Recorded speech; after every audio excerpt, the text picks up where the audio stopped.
नमस्कार दोस्तों, जय श्री राम, जय बजरंगबली। दोस्तों, अयोध्या में प्रकट हुए साक्षात लौह और कुश।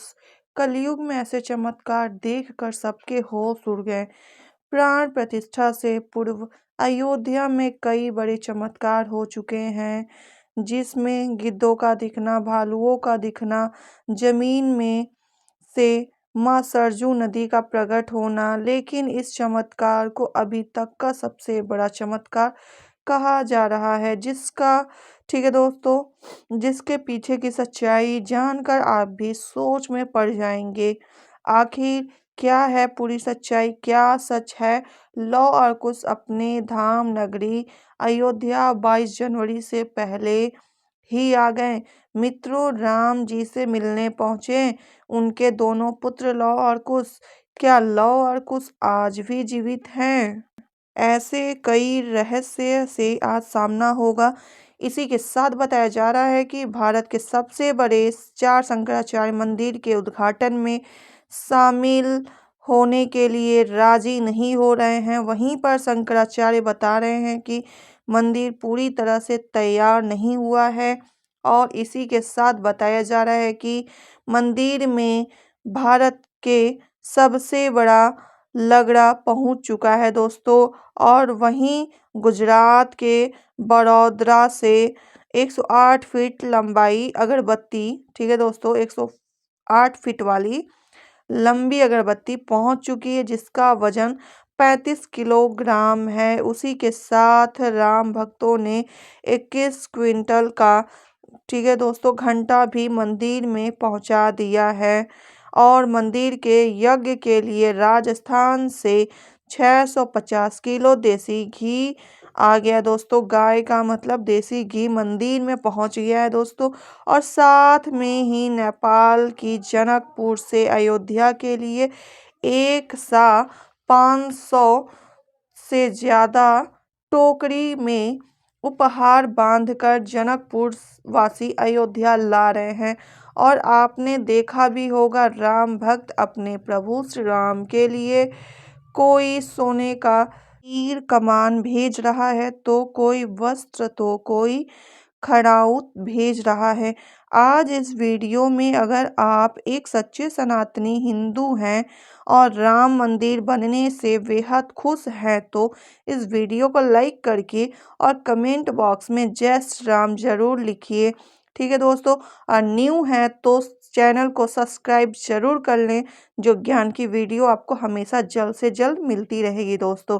तो दोस्तों, अयोध्या में प्राण प्रतिष्ठा की तैयारी जोर शोर से चल रही है। 22 जनवरी 2024 को रामलला को गर्भगृह में स्थापित किया जाएगा। हर एक राम भक्त को इस दिन का इस दिन का लंबे समय से इंतजार था। अयोध्या में 22 जनवरी से लेकर 25 मार्च तक कई खास कार्यक्रम का आयोजन किया जाएगा दोस्तों।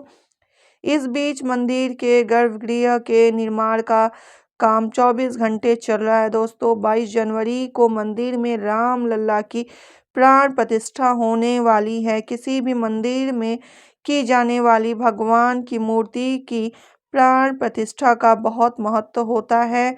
मूर्ति की प्राण प्रतिष्ठा के बिना भगवान का पूजन अधूरा माना जाता है दोस्तों। जैसा कि आप जानते भी होंगे कि प्राण प्रतिष्ठा क्या होता है, और नहीं जानते हैं तो ध्यान से सुनते जाइए दोस्तों। और साथ साथ मैं आपको बताने वाली हूँ लौह कुश राम मंदिर में कैसे प्रकट हुए दोस्तों। ठीक है दोस्तों, सनातन धर्म में किसी भी मूर्ति की प्राण प्रतिष्ठा बहुत महत्वपूर्ण मानी जाती है दोस्तों। प्राण प्रतिष्ठा मूर्ति स्थापना के समय किया जाता है। जैसा कि आप जानते होंगे कि मूर्ति की स्थापना के समय उसी ठीक है दोस्तों, उसकी प्रतिमा रूप को जीवित करने की विधि को प्राण प्रतिष्ठा कहा जाता है।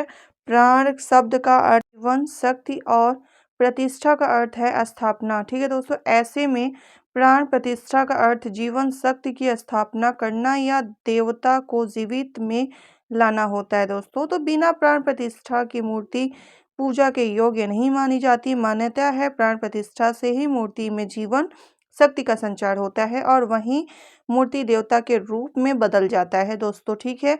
अर्थात अब वह साक्षात प्रभु श्री राम अयोध्या राम मंदिर में निवास करने वाले हैं और स्वयं प्रभु जब एक बार पुनः अयोध्या आ रहे हैं तो उनके प्रिय बेटे अर्थात लव और कुश कैसे पीछे रह सकते हैं, क्योंकि जब प्रभु श्री राम जी ने जल समाधि के लिए गए तब उन्होंने लव कुश को अयोध्या राजपाट सौंप दिया था। वहीं बताया जा रहा है कि रावण का वध भी विभीषण ने ही करवाया था। राम जी ने रावण का वध करके लंका और पर विजय पाए और पुष्पक विमान के जरिए जब वह फिर से अयोध्या लौटे थे तब प्रभु श्री राम के साथ विभीषण जी भी अयोध्या आए थे और कई दिनों तक अयोध्या में ही रुके थे। इसके बाद विभीषण ने ही लंका का राजपाट संभाला और लंका के राजा बन गए, ठीक है दोस्तों। यानी प्रभु श्री राम की भक्ति उनके लिए बहुत भाग्यशाली साबित हुआ, क्योंकि जो राम के शरण में आता है उनका उद्धार निश्चित है, जैसे श्री राम प्रभु ने अहिल्या माता को छूकर किया था दोस्तों। लेकिन कहा जाता है कि विभीषण क्या आज भी जिंदा है, इसका जवाब आपको आगे की वीडियो में मिल जाएगा जब आप देखेंगे तो, ठीक है दोस्तों। तो दोस्तों, पौराणिक कथाओं के अनुसार माना जाता है कि 8 महान विभूतियां आज भी इस संसार में जीवित हैं, जिनमें से कुछ रामायण काल के हैं तो कुछ महाभारत काल के तथा कुछ विभूतियां उससे भी पहले के काल से आज तक जीवित हैं। पौराणिक मान्यता के अनुसार विभीषण, अश्वत्थामा, बलि, वेद व्यास, हनुमान जी, कृपाचार्य, भगवान परशुराम और ठीक है दोस्तों और मार्कंडेय असी चिरंजीवी मतलब वो आज भी जिंदा है, ठीक है दोस्तों। चिरंजीवी का अर्थ होता है जो सृष्टि के अंत तक जीवित रहे और जिसका उम्र भी न बढ़े, और विभीषण भी इन्हीं चिरंजीवी में से एक हैं जो आज भी इस धरती पर मौजूद हैं और अंत काल तक जीवित रहेंगे। लेकिन यह वरदान आखिर उन्हें किसने दिया, यह जानने का बहुत बड़ा विषय है दोस्तों। भगवान राम के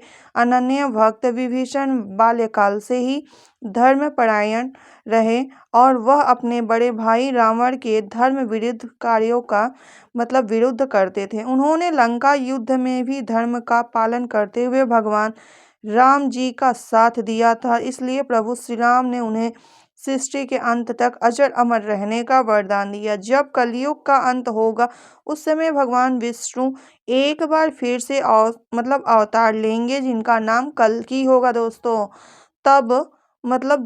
तब यह 8 चिरंजीवी भक्त भगवान कल्कि का साथ देंगे और फिर से सतयुग की स्थापना करेंगे। इसका मतलब यह है निकलता है कि दोस्तों जो विभीषण है आज भी जिंदा है, लेकिन आखिर प्राण प्रतिष्ठा से पहले उन्हें राम मंदिर में कब और कैसे देखा गया। तो दोस्तों, वहां पे जब सारे मजदूर अपना काम करके सो रहे थे रात्रि के समय में, तो वहां पे एक मजदूर, ठीक है, एक मजदूर को ऐसा प्रतीत हुआ कि वहां पे गर्भगृह में कोई श्री राम नाम का जाप कर रहा है दोस्तों। तो लेकिन सब लोग सो गए, लेकिन उसे के मन में यह बात खटकती रही कि वहां पे कौन है या यह आवाज इस मंदिर से ही आ रही है। लेकिन सभी को ऐसा लगे कि शायद दूसरे मंदिर से या कहीं और जगह से आ रहा हो, लेकिन उसे ऐसा प्रतीत हुआ कि नहीं, यह आवाज इसी मंदिर से आ रही है। तो वह उठकर इस बात को जानने का कोशिश किया दोस्तों, और वह खुद वहां पे स्वयं जाकर वह उस चीज को देखने का वह एकदम जो प्रयास होता है वो प्रयास किया। लेकिन दोस्तों, जैसे कि आप जानते ही होंगे कि किसी भी भगवान को देखना साक्षात आज के समय में या कभी भी इस कलयुग के समय में साक्षात देखना नामुमकिन है। लेकिन उसे ऐसा प्रतीत हुआ और वह जब उस मंदिर में गर्भगृह के उसको उस जगह पे पहुंचा तो उसे इतना तेज वहां से निकल रहा था कि वह पहचान ही नहीं पा रहा था कि कौन है। लेकिन श्री राम नाम का जाप करते हुए उसने इस घटना को देखा है और देखने के बाद से वहां पे वह उस तेज को समझ नहीं पाया और फिर वह वहां पर बेहोश हो गया। और वहां से बेहोश होने के बाद से जब सुबह उठा तो अपने साथियों से बताया दोस्तों कि हमारे साथ ऐसे ऐसे घटना घटी है, इस तरह की कि मैंने किसी को यहाँ पे। लेकिन ऐसा हो सकता है दोस्तों कि जब वो वहाँ पे मतलब पहुँचा तो वो साक्षात उस समय को देखा है। ठीक है दोस्तों, और आपसे एक मतलब ये बता दें कि वो जब इस घटना को देखा तो अपने दोस्तों को तो बताया, लेकिन किसी को विश्वास नहीं हुआ, लेकिन उसके मन में श्री राम प्रभु का नाम लेते हुए वो साक्षात विभीषण को ही देखा है दोस्तों, ठीक है। जैसा कि उन्हें साक्षात रूप में नहीं, लेकिन हाँ, उस तरह से उसने देखा है कि हाँ, जैसे कि स्वयं शायद वहाँ पे विभीषण ही हो। तो दोस्तों, हम बता दें आपको कि जैसा यह साक्षात जो रूप उसने देखा है, वह बेचारा खुद श्री राम प्रभु का भक्त भी है और वह बहुत उनकी पूजा भी करता है दोस्तों। तो जैसा कि हम बता दें कि अभी के समय में वहाँ पे अयोध्या में बहुत ज़्यादा मतलब एयरपोर्ट अभी बन गया है, और जैसे 22 जनवरी को दिवाली के मतलब दिन के जैसा उस दिन सभी लोग मनाएँगे, सभी भारतवासी मनाएँगे, और भारतवासी ही क्यों मतलब दुनिया के उस जगह पर भी यह दिवस मनाया जाएगा जहाँ पर भारतवासी रहते हैं दोस्तों, क्योंकि राम जन्मभूमि बहुत दिनों से जो विवादित मतलब ज़मीन पर आज यह मंदिर बन रहा है। राम भगवान ने तो 14 वर्षों का वनवास काटा था, लेकिन इस कलयुग में तो उन्होंने 500 वर्षों का, ठीक है दोस्तों, सिर्फ 500 नहीं मतलब एकदम इतना बड़ा युग का मतलब समय काट लिया। 500 वर्षों का युग काटा है कि जो बेचारे आज तक मतलब आज तक जो लड़ते रहें, और आज जाके मतलब प्रधानमंत्री मोदी जी के समय में यह एकदम साक्षात देखने को मिल रहा है कि हाँ, श्री राम प्रभु का मंदिर अब साक्षात बन गया है, और उसको पूरी अच्छे से भव्य मतलब तैयारियों के साथ भव्य मतलब उस मंदिर को बनाने के लिए ज़ोरों-शोरों से मज़दूर लगे हुए हैं दोस्तों। क्योंकि उनके रौनक और उनकी जो अयोध्या मतलब नगरी है उसको भव्य बनाने के लिए वहाँ पे ज़ोरों-शोरों से तैयारियाँ चल रही है दोस्तों। तो आपसे भी हम विनती करते हैं कि जो यहाँ पे मतलब कार्य हो रहा है, तो 22 जनवरी के दिन आपसे भी विनती है कि आप इस दिन को दिवस के जैसे ज़रूर मनाएँ। और कहा जा रहा है कि जैसे गर्भगृह के जो दरवाजे हैं, वह स्वर्ण से बनेंगे मतलब सोना से बनेंगे दोस्तों।